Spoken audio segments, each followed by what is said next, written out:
네, 미래통합당 이용임 의원입니다. 고 최석현 선수 사건 관련 주거 피해자 기자회견 시작하겠습니다. 오늘 최석현 선수가 하늘로 떠난 지 10일째 되는 날입니다. 사명감을 가지고 나서주신 언론인 덕분에 뒤늦게나마 문체부, 대한체육회, 대한철인 3종협회 등 관련 기관들이 전담팀을 꾸려 가혹행위에 대한 조사를 실시하고 있지만 김규봉 감독과 장윤정 선수 등 가해자들은 여전히 혐의를 부인하고 있는 상황입니다.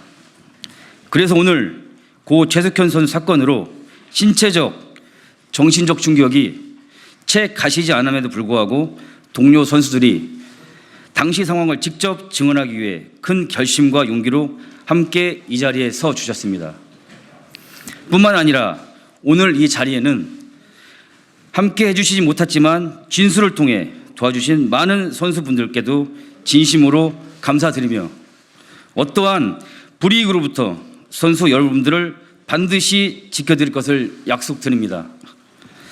대한민국 국회의원이자 체육인의 선배로서 지켜드리지 못해 정말 죄송하다는 말씀을 고 최석현 선수와 오늘 이 자리에 함께 해주신 동료 선수 그리고 고통을 받으신 체육인 여러분께 꼭 드리고자 합니다.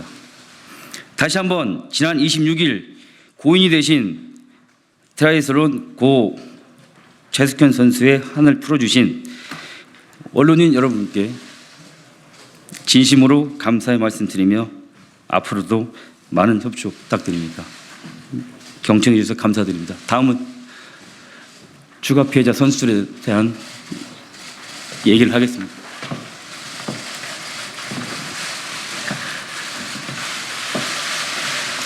안녕하십니까. 저희는 고 최석현 선수와 함께 경주시청 트라이애슬론 선수 생활을 한 동료 선수입니다. 오늘 저희는 그동안 보복이 두려웠던 피해자로서 억울하고 외로웠던 석현이의 진실을 밝히고자 이 자리에 섰습니다. 경주시청 트라이애슬론 팀은 감독과 특정 선수만의 왕국이었으며 폐쇄적이고 은밀하게 상습적인 폭력과 폭언이 당연시되어 있었습니다. 감독은 석현이와 선수들에게 상습적인 폭행과 폭언을 일삼았으며 주장 선수도 석현이와 저의 뒷담 따돌림 시키고 폭행과 폭언을 일삼았습니다.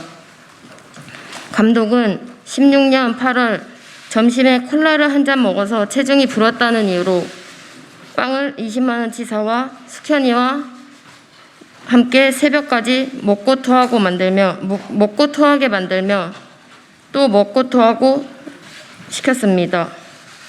또한 견과류를 먹었다는 이유로 견과류통으로 머리를 때리고 벽으로 밀치며 뺨과 가슴을 때려 다시는 안 맞겠다고 싹싹 빌었습니다. 19년 3월에는 복숭아를 먹고 살이 쪘다는 이유로 감독과 팀닥터가 술 마시는 자리에 불려가서 맞았는데 이미 석현이는 맞으면서 잘못했다고 눈물을 흘리며 빌고 있었습니다. 뿐만 아니라 설거지를 하지 않는다는 이유로 뺨을 때리고 부모님과의 회식 자리에서 감독님이 아버지께 다리 밑에서 가서 싸우자고 말하며 어머니한테는 뒤집어 엎는다고 협박까지 했습니다. 경주시청 선수 시절 동안 한 달에 10일 이상 폭행을 당했으며 욕을 듣지 않으면 이상할 정도로 하루하루를 폭언 속에서 선수 생활을 하며 지냈습니다. 감독한테서 인센티브도 제대로 받지 못하고 국제대회 나갈 때마다 지원금이 나오는데도 항상 80만 원에서 100만 원가량 사비를 주장 선수 이름의 통장으로 입금을 요구했습니다.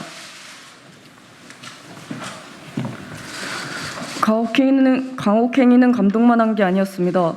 팀의 최고참인 주장 선수는 항상 선수들을 이간질하며 따돌림을 시키고 폭행과 폭언을 통해 선수들을 지옥의 구렁텅이로 몰아넣고 정신적인 스트레스로 스스로 무너지게 만들었습니다. 그 선수 앞에서 저희는 사람이 아닌 존재가 되는 것 같았습니다. 같은 숙소 공간에 쓰다 보니 훈련 시간뿐만 아니라 24시간 주장 선수의 폭력, 폭언에 항상 노출되어 있었고 제3자에게 말하는 것도 계속 감시를 받았습니다. 주장 선수는 숙현이 언니를 정신병자라고 말하며 서로 이간질을 해 다른 선수들과 가깝게 지내지 못하도록 막았고 아버지도 정신병자라고 말하며 가깝게 지내지 말라고 했습니다. 또한 숙현이 언니가 팀닥터에게 맞고 나서 방에서 혼자 휴대폰을 보면서 크게 울고 있는 것도 쇼하는 것이라며 휴대폰 보고 어떻게 우냐, 뒤에서 헛짓거리한 것 같다며 숙현이 언니를 정신병자 취급하고 도망갈까봐 달래줬다라고 말했습니다. 주장 선수는 훈련을 하면서 실수를 하면 물병으로 머리를 때리고 고소공포증이 있는 저를 멱살을 잡고 옥상으로 끌고 데려가 뒤질 거면 혼자 죽어라, 뛰어내리라고 협박해 잘못했다고 살려달라고 사정까지 했습니다. 감기 몸살이 걸려 몸이 좋지 않았는데도 훈련을 하지 않았다는 이유로 선배를 시켜 강목으로 폭행해 피멍 등 부상을 입어 훈련하는 것도 힘들었습니다. 피로골절에 인해 반깁스를 해 운동을 못하는 상황이었음에도 주장 선수가 꼴 보기 싫다며 내 눈앞에 나타나지 말라고 해 잠자는 시간 빼고는 하루 종일 웨이트장이나 창고에서 숨어서 지내기도 하였습니다. 심지어 주장 선수는 술에 취해 잠이 든 상태에서 몰래 방에 들어와 휴대폰에 지문인식을 시켜 휴대폰 잠금을 풀고 카톡을 읽었으며 자신이랑 사이가 좋지 않는 사람이랑 연락했다는 이유로 다시는 연락하지 말라고 새벽에 억지로 연락을 하도록 시키는 등 폭언과 무시를 하며 지속적으로 괴롭혔습니다. 그러고는 팀을 나간다고 말하자 너 팀 나가면 명예훼손으로 신고하겠다, 때리고 그런 적 없다고 협박하고 발뺌을 했습니다.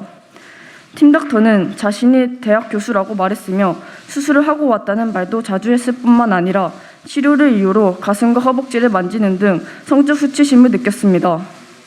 심지어 심리치료를 받고 있는 숙현이 언니를 극한으로 끌고 가서 자살하게 만들겠다라고까지 말했습니다.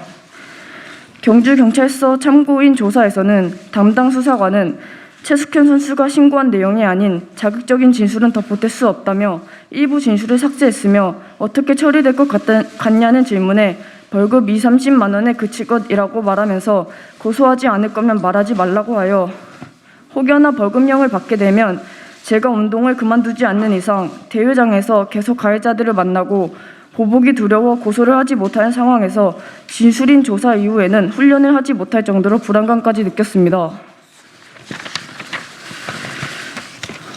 고등학교를 졸업하자마자 발디딘 팀이 경주시청이었고 감독과 주장의 억압과 폭력이 무서웠지만 쉬쉬하는 분위기에 그것이 운동선수들의 세상이고 사회인 줄 알았습니다.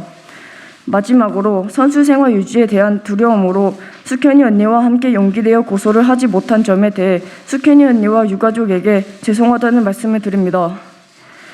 고 최숙현 선수와 저희를 비롯한 모든 피해자들은 처벌 1순위로 주장 선수를 지목하고 있습니다. 지금이라도 가해자들이 자신의 죄를 인정하고 처벌이 제대로 이루어져 모든 운동선수들의 인권이 보장될 수 있는 환경이 구축되길 바랍니다. 아직까지 다른 피해자가 많은 걸로 알고 있습니다. 이번 사건으로 인해서 체육계 선수들의 구조의 목소리에 귀 기울여 주시기 바랍니다. 감사합니다. 마지막으로 선수들의 신변 보호를 위해서 그 이름은 언론에 노출시키지 않기를 좀 당부해 부탁드리겠습니다. 이상입니다.